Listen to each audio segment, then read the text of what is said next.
Hello friends, welcome to KAVITHASAMAYALARAI. இன்றைக்கி நம்ம பார்க்க போகிற ஸ்பெஷல் ரெசிபி எல்லாருக்கும் ரொம்ப பிடிச்ச பால் பாயாசம். ஒரு சிம்பிளான ரெசிபி, டக்குன்னு நம்ம பண்ணிடலாம். ஜஸ்ட் 3 பொருட்கள் தான். அதை பக்குவமாக சமைச்சு எடுக்கும்போது ஆஹா, அது அப்படியே மேஜிக் மாதிரி அமிர்தமாக இருக்குங்க. ஸ்பெஷல் அக்கேஷன்ஸ் அப்போவும் வீக்கெண்ட்ஸ்லேயும் இல்லை குயிக்காக ஏதாவது நம்ம பிரசாதம் செய்யணும்னு யோசிக்கும்போது இது பெஸ்ட்டு சாய்ஸுங்க. டக்குன்னு நம்ம செஞ்சிடலாம். அதுவும் இந்த பால் பாயசம் ரெசிபி இன்றைக்கி ப்ரெஷர் குக்கரில் உங்களுக்கு செஞ்சு காமிக்க போகிறேன். ஸோ ரொம்பவுமே வேலை ஈஸியாக இருக்கும், டக்குன்னு முடிஞ்சிடும், ரொம்ப நல்ல டேஸ்ட்டாக இருக்கும். வாங்க ரெசிபி எப்படின்னு பார்க்கலாம். ஒரு குயிக்காக ஏதோ ஸ்வீட் பண்ணணும்னு யோசிக்கும் போது இது நல்ல சாய்ஸுங்க. இங்கே ஒரு கிட்டத்தட்ட ஒரு 4 டேபிள் ஸ்பூன் அளவுக்கு மட்டுமே அரிசி எடுத்து வச்சுருக்குறேங்க. கப்பளவில் பார்த்திங்கன்னா 1/3 கப்பு, 3ல் 1 பங்கு. நான் இங்கே எடுத்துருக்கிறது சீரக சம்பா ரைஸு. இந்த சீரக சம்பா ரைஸுக்குன்னே ஒரு தனிப்பட்ட ஒரு வாசனையும் டேஸ்ட்டும் இருக்கும். ஸோ அது இந்த பாயசத்துக்கு பெஸ்ட்டாக இருக்கும். இதுக்கு பதிலாக நம்ம பாசுமதி ரைஸும் எடுக்கலாம். அதை ஊற வச்சுட்டு 1-2 உடச்சிட்டு சேர்த்துக்கணும். பச்சரிசியும் எடுக்கலாம், இல்லை நார்மலாக வீட்டில் யூஸ் பண்ணுற ரைஸும் எடுக்கலாங்க. பட் நல்லா குழைவாக வெந்து வரணும். ஸோ பச்சரிசி அல்லது இந்த மாதிரி சீரக சம்பா ரைஸ் எல்லாம் பெஸ்ட்டாக இருக்கும். எனக்கு பிடிச்சது சீரக சம்பா ரைஸு, அது ரொம்ப நல்லாயிருக்கும். நீங்கள் ட்ரை பண்ணி பாருங்கள். இப்போ அரிசியை நல்லா ஒரு 2-3 வாட்டி கழுவிட்டு நல்ல தண்ணி விட்டு ஊற வச்சுருக்கிறேன். ஜஸ்ட் ஒரு 15-20 நிமிஷம் ஊறினா போதும், அதிக நேரம் ஊறணும்னு அவசியம் இல்லை. ஸோ அரிசி ஊறி ரெடியாக இருக்குது. இப்போ நம்ம பாயசம் செய்ய ஸ்டார்ட் பண்ணிடலாம்.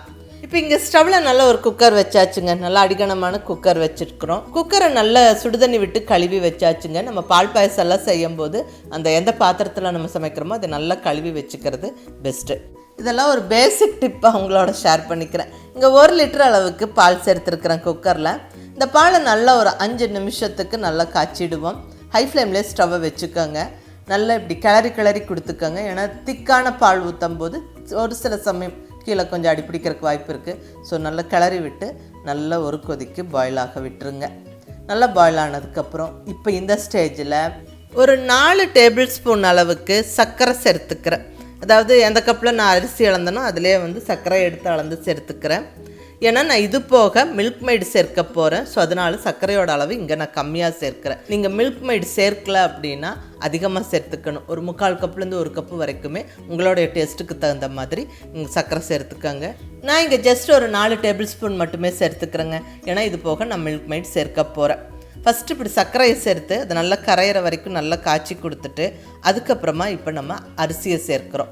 கழுவி ஊற வச்சுருக்கிற சீரக சம்பா ரைஸ் சேர்த்துக்கிறதுக்கு பதிலாக பச்சரிசி, உங்கள் விருப்பப்படி அந்த அரிசி வேணாலும் சேர்க்கலாம். அடுத்ததாக கொஞ்சமாக தண்ணி சேர்த்துக்கலாங்க. நான் இங்கே ஒரு 1/2 டம்ளர் தண்ணி சேர்த்துக்கிறேன்.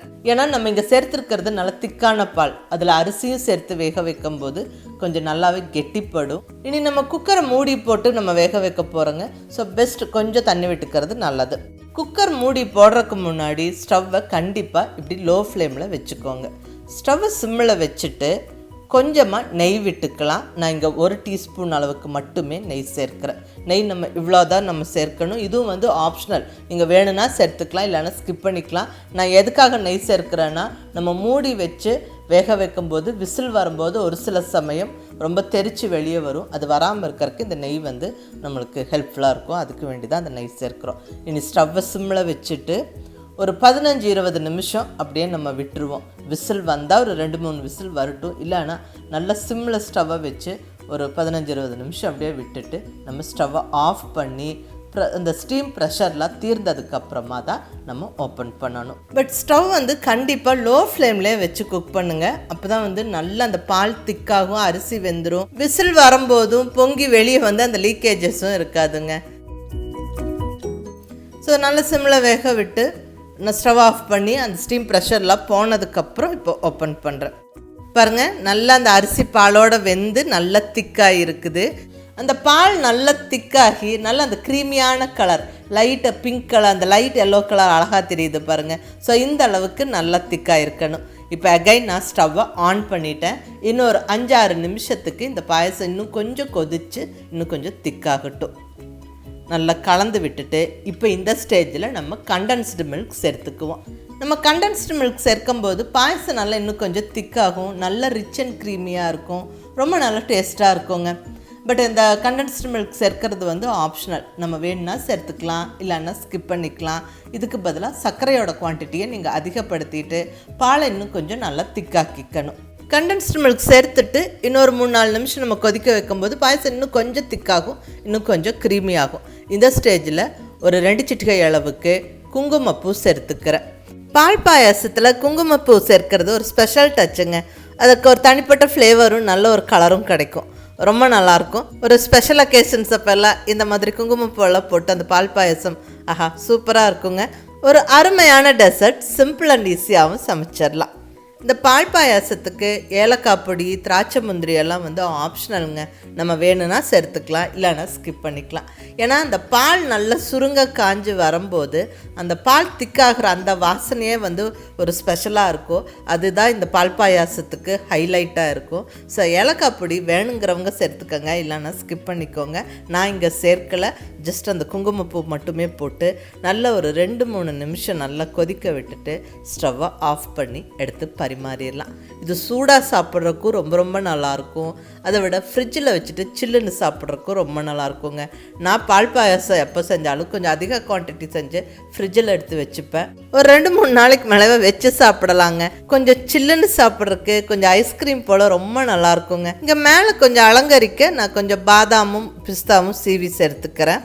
இதெல்லாம் ஆப்ஷனல், நீங்கள் வேணுன்னா செய்யுங்க, இல்லைன்னா ஸ்கிப் பண்ணிக்கலாம். ஆற கொஞ்சம் பால் பாயசம் திக்காகும். ஸோ கொஞ்சம் லூஸாக இருக்கும்போதே நம்ம ஸ்டவ் ஆஃப் பண்ணி எடுத்து பரிமாறிடணும். அவ்வளோதாங்க, அருமையான பால் பாயசம் ஜம்முன்னு ரெடி ஆகிடுச்சு. இது ரொம்ப ஈஸி சிம்பிள் ரெசிபி தாங்க. 3 மெயினான பொருள் தான்: பால், சர்க்கரை, அரிசி. அதை கரெக்டாக பக்குவமாக குக் பண்ணி எடுக்கிறோம்.